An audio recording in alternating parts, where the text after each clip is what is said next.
Hi there, it's Siobhan. It's the Galloping Housewife. I am on my way out to the yard. I've been fucking say that every day. I've got to think of a new thing when I turn this on, because those of you that watch a lot of these and you've been watching them if I can put them up.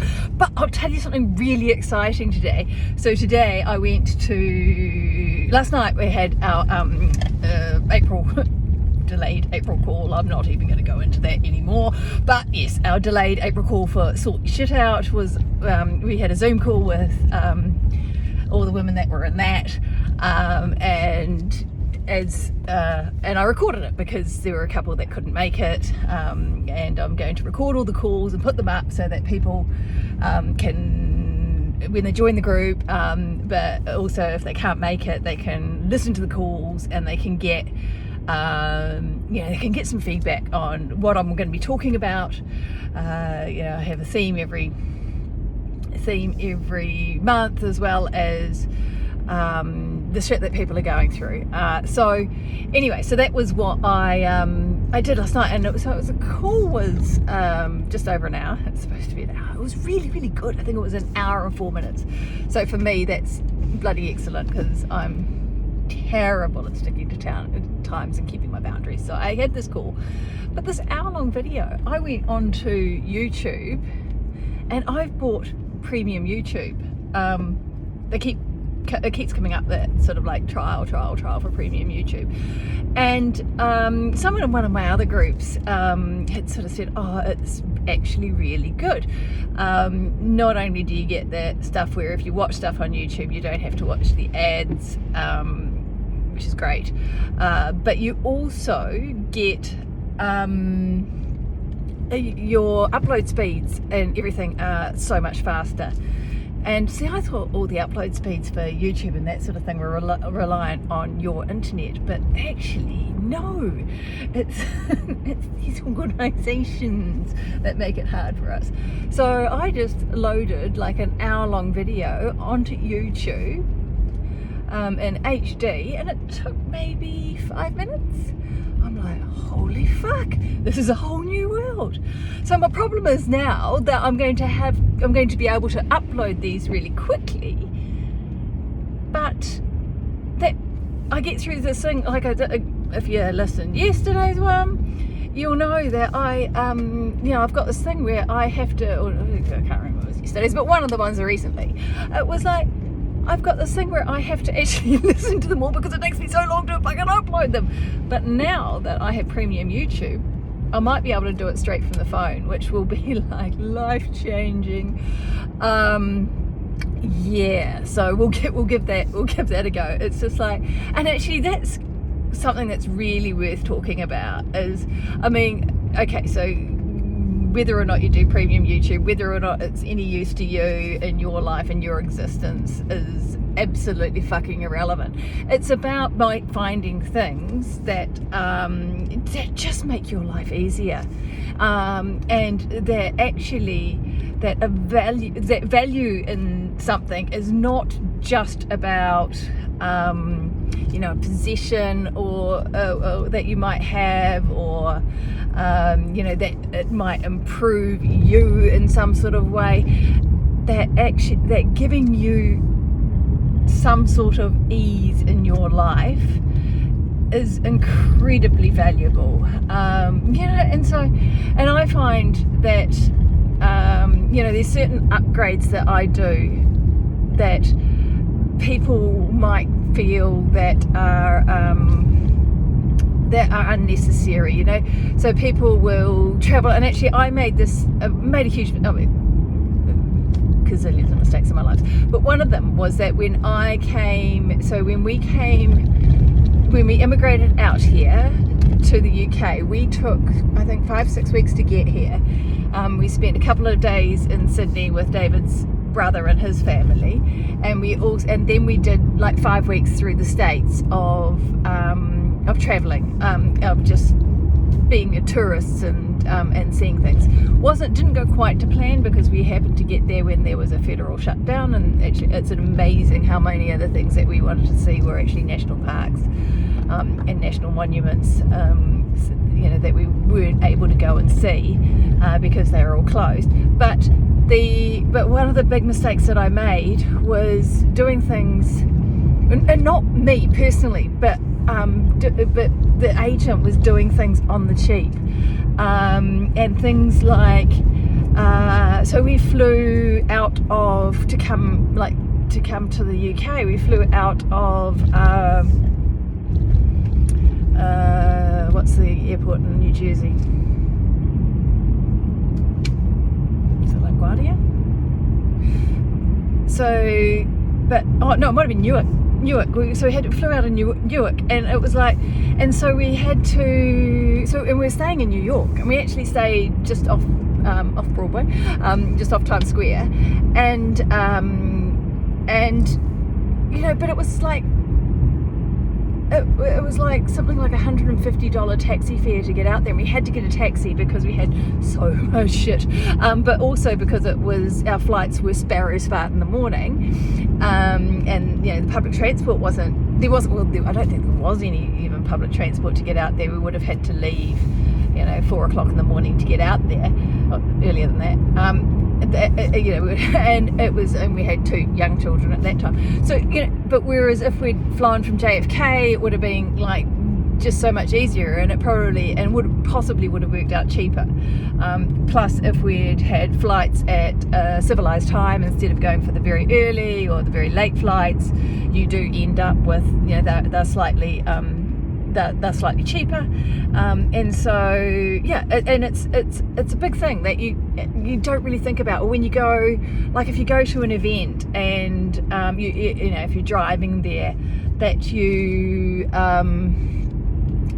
pay for parking, pay for valet parking, so you don't spend like half an hour scrounging around on the streets trying to find somewhere that's reasonable, and then have to walk for half an hour to get to your destination. Pay for VIP parking, and most things it'll be like, I'm thinking about like going down to London, and we park at if you try and park at Excel, and it's like £40, and it's like, well, actually if you've got a car full of people, £10 a person, as opposed to it's like it's really not that much for all of that convenience, and being able to have your shit, take your shopping straight to your car, and and all of those things. I mean, those are just examples, but think about these times when you are actually not spending that little bit extra, to get the ensuite room or whatever it is, that is going to make your life so much easier, so much more pleasant, and you get like a stay away or whatever, whatever it is. I mean, like obviously I'm thinking in terms of going places now, but it's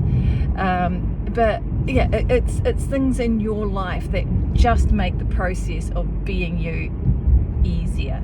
I mean, getting someone to plait your horses, paying someone else to plait your horses if you've got a couple at a show, and you've got a lot you've got kids that you have to look after, and all that type of stuff, all these things that we know we should be able to do, and we can do. I mean, like, for fuck's sake, I went to bloody Olympic selection trials without a groom. I did it all myself, including getting up in the middle of the night and hand walking my horse because he had a touch of colic.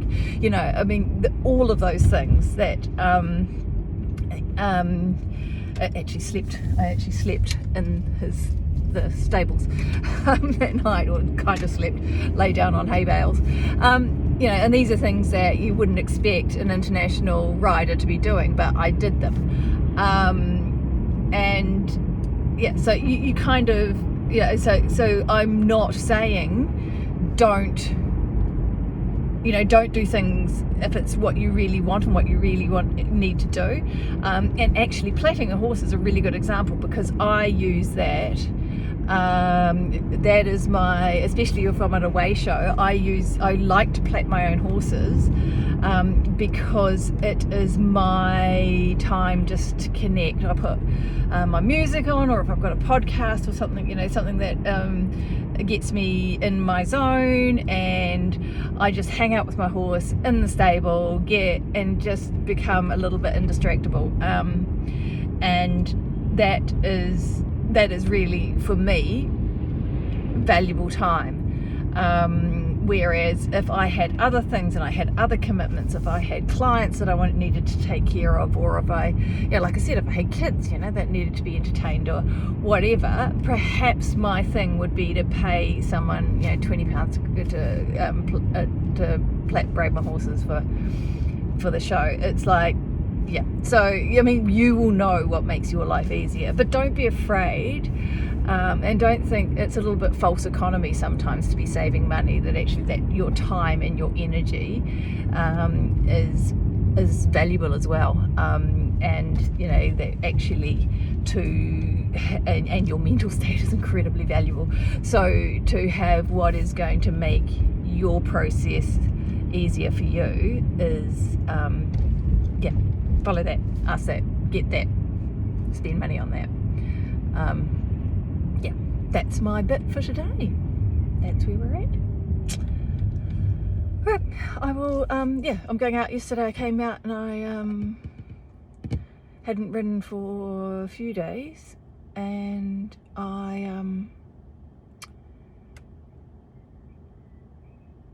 so I rode both of them, and Mitch was really interesting.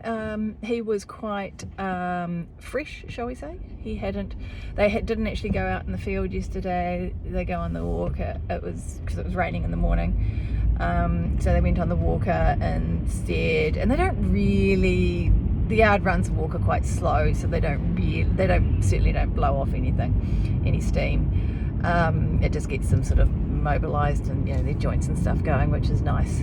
And so and he hadn't been ridden since, I think it was, I can't remember what day of the week it is today. I think it's Thursday. So he hadn't been ridden, I think, since Saturday. And he was quite fresh, but I got straight on. I was like, no, I need to know that I can ride him when he is a bit fresh. And when he was, as he was fresh, he was probably a little bit more spooky than what he, what he regularly is. He was a little bit more, I mean, he did. He has got a good spook in him, and he was a little bit. I mean, I've talked about this before. He's a Sandro Shits, we call them, and he's just got that little bit of, and he's got jazz on the other side too. So he's got a little bit of like fucking make me, and so so and he did a bit of that, but he was just like. All of it is about him feeling emotionally safe. Everything that he does is about him feeling comfortable and emotionally safe. Yes, it is with pretty much every horse. And so instead of like screwing his head down and kicking him forward, which I have a great suspicion that has happened to him in the past, I just slowed him down and basically dropped the reins and said, no, you can figure it out. You can actually figure out, is this worth being scared about? Is it worth me saying no, I'm not going to go over there? And he did. He settled, and my God, he was amazing in the end. Like really, really, really bloody good. It felt really good in the arena, just starting to do a little bit more work with him. And and then I took him for a little wee wander around the property, sort of up the lanes and stuff, and I actually took a video on him coming back down the lane, and he was so on the buckle and one-handed, and he was absolutely perfect. So apart from falling on his nose, he just tripped over when he got back. It was hilarious, but it was good. He was really good. And Percy was great. I just flattered Percy yesterday. I'm trying out different bits for him, and I've had the turtle top in him. Yesterday was the second ride, which I'm not sure. Some of you will know what it is, but it's a bit it's got a specially shaped mouthpiece that is designed for horses that have big fat tongues, which, you know, Percy does have. He has a cob head. He has a, you know, he's got a really sort of like, you know, big buffy head, and he has got a short fat tongue. And he's going really well in the turtle top. So I don't know whether it's a little bit placebo effect. I was going to jump him today, but I probably won't, because I didn't get away from home on time. So I'll probably flat him in again, but it'll be interesting. I'll keep going with this bit for a little while and see what he's like, and then look for a cross-country option. So that's what we're up to today.